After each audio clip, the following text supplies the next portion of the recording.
As hy ons volgende gas is hier in die ateljee, Eldrid Jordaan, hoofuitvoerende beampte en stigter van GovChat. Ons het 'n hele paar vrae, so 'n bietjie agtergrond. Before we start with GovChat, Eldrid, you've got a rich history, coming from your dad, and then even you were at Mixit, and people go like, yeah, Mixit.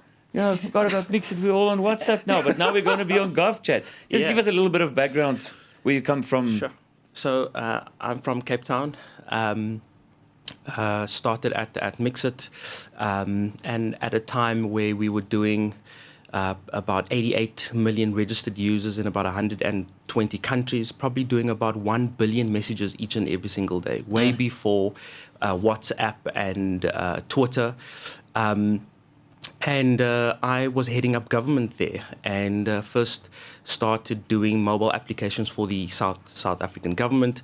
And I think in the first 2 months, we probably got about 1 million users, young South Africans aged between 18 and 25, trying to understand if there's appetite for them to engage with the government. The response was just really, really huge.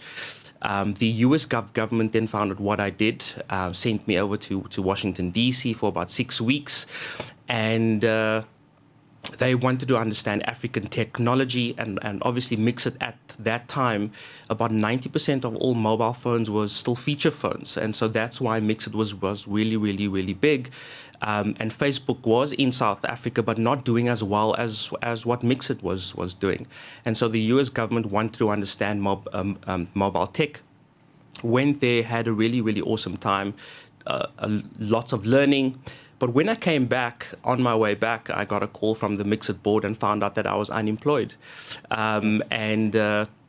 I was thinking, hey man, what's going to be the next move? Now, before I joined Mixit, I was the special advisor to the Minister of Public Enterprises. So state-owned enterprise is really, really what I know. And then obviously understanding mobile, we probably have about 50 plus million people in this country, but we have 150 million mobile phones, so 3 times the size of the population. I knew that if I could create a platform that could do one simple thing, and that is to connect South African citizens with government, I'd be on something. And I'm not talking about national government, I'm talking about local government. In South Africa, we have 10,000 public representatives, but about 70% of South Africans don't even know who their public representatives are. And so I knew that if I could create a mobile application that could do this, that we would really help the South African government, just communities in connecting with government. And so that's like a very brief history. About 6 months ago, I've been doing this project since late 2015, funded it on my own, but 6 months ago I ran out of funds. I needed to move back into mom's place. My daughter got suspended from school. And the day that I gave up, I said, look, I can't, this burden is just too hectic. Someone that I don't know from a bar of soap was looking at the work that I was doing on LinkedIn and gave me 10 million rand to complete this project. Wow. It's been an amazing journey, but here it is, yeah. And I like the fact that it didn't come easy. Yeah. It took a lot of hard work. So what would you like to achieve with this app? Look, I think if you're looking at the country currently, we have lots of burning issues, and service delivery issues currently is the biggest issue why things are failing in this country.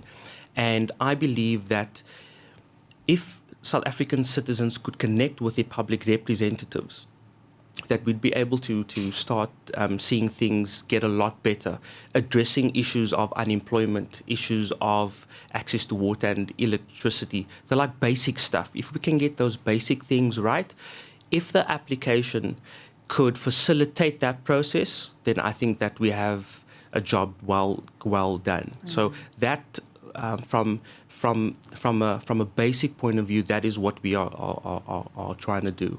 I know my ward leader, You know, I will tell. And it's like, and it's not a lot, but I realize it. I mean, I've been living in that area for 3 years, and it's only been the last 3 months that you know, because of a problem, and someone said, "Oh no, here's his phone number. Call him," and people forget that. You know, is it possible for you to speak like to the president, or is it going to be local? I'm going to chat to Albert. So, I mean, first of all, the way that we built GovChat is we're the first government in the world to have launched GovChat on WhatsApp. So in South Africa, we have 16 million people on the WhatsApp platform. So you're not going to need to download any mobile application or use data. All you'll do is you will add GovChat as a mobile contact, like you would add a family member or like a friend on the WhatsApp platform. And then you can start engaging with that person. So all you need to do is give your name and surname, your mobile number, and your physical address. It automatically then links you with the IEC, and then it does a background check and automatically links you to your public representative's ward. You know, so it's really, really simple, but we've built it across platforms. So platforms that you're currently using, like WhatsApp, like Facebook, it's on USSD as well. So if you are in a rural area and you don't have a smartphone, you could still use the USSD number and then have the exact same experience like someone that has a smartphone and still talk to your public representative. I thought that USSD, I thought it stands for US dollar. I promise you, when I went onto the website yesterday.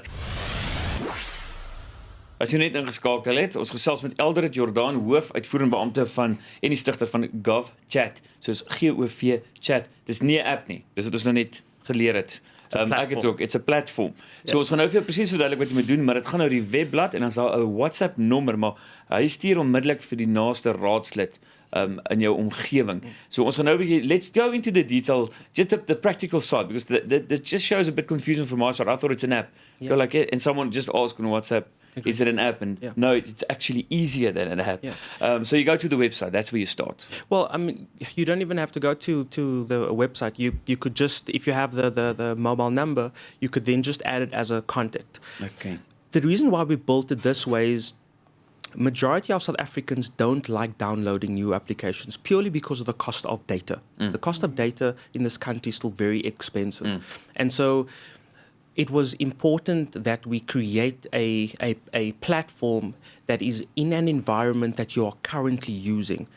You understand WhatsApp, you understand Facebook, you know how it works. So it would be really, really easy to then engage using that platform or that channel, and then engage with your government, something that is familiar with you, not for you to now go and download and then understand. So you know, what is this app for? You know, so it was really important. But also, many stats show that, say you have 1 million users on Facebook following you, and you try and migrate those users onto your own application, I promise you probably have about 100 downloads. So from a return on investment point of view, it's really, really not a good thing to go out and build iOS and Android applications. It's a nice to have feature, but if you want to have adoption upfront, you have to build within an environment that people are currently using. You've referred to the problem of service delivery in our country earlier. So I want to talk about the role of technology and these kind of platforms in terms of the solution for these kind of challenges. Sure. So I mean, if you look at where the continent is currently sitting and the challenges that we face, technology is the only enabler to fix these things. Access to a mobile is becoming a lot cheaper. I think now you can get a cheaper smartphone device at $10. You know, 10 years ago, you couldn't do that. So the adoption and access to mobile phones is a game changer. If you look at, I think a few years ago, if you guys can remember, when power outages in this country was a massive problem, Media24 came out with a mobile application that just gave you information around when these power outages was going to happen.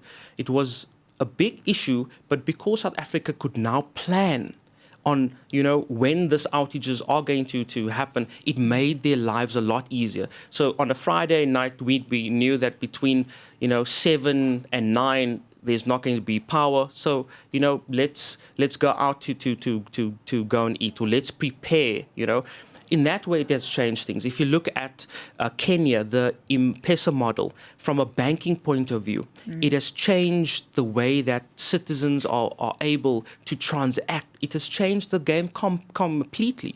So another example, I think last month, FNB posted 21 billion rands worth of wallet payments for citizens paying for municipal bills. That's a game changer. So technology definitely is an enabler to fix things in this country. I don't see anything else as fast as mobile doing that. And I think that it's a great thing.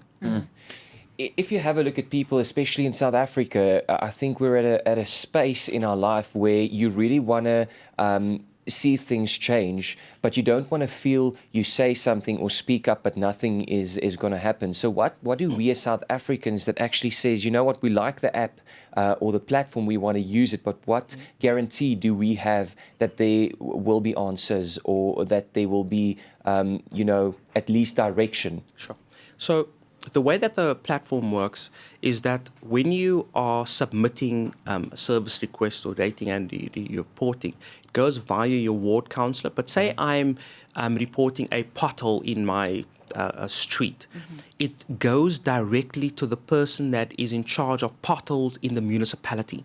Sure. And if nothing happens there, it automatically gets escalated to the municipal manager. So there's accountability at the highest level, but also that's at a local government level.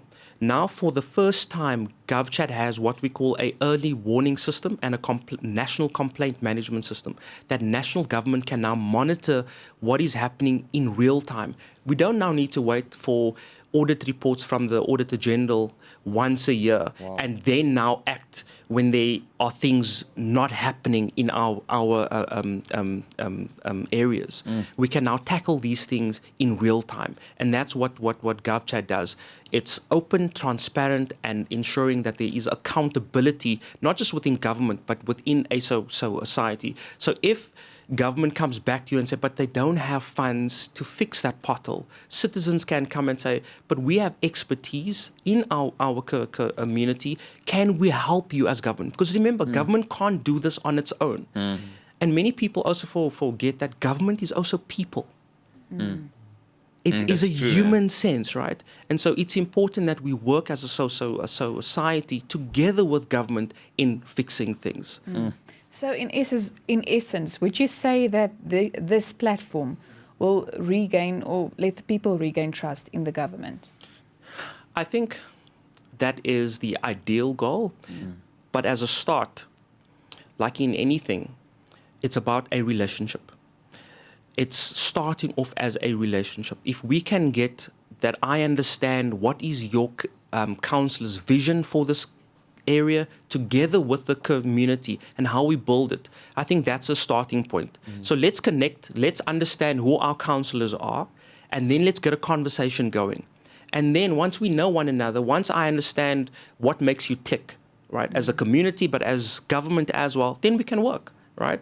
But I think that is the starting point. If I don't know you, then it makes things really, really difficult. And as you know, politicians like coming, 3 months before the time of an election, and now they want to, talk a lot and say a lot of things. And then the next 5 years, we'll need to understand whether things get done. But this obviously holds you accountable immediately.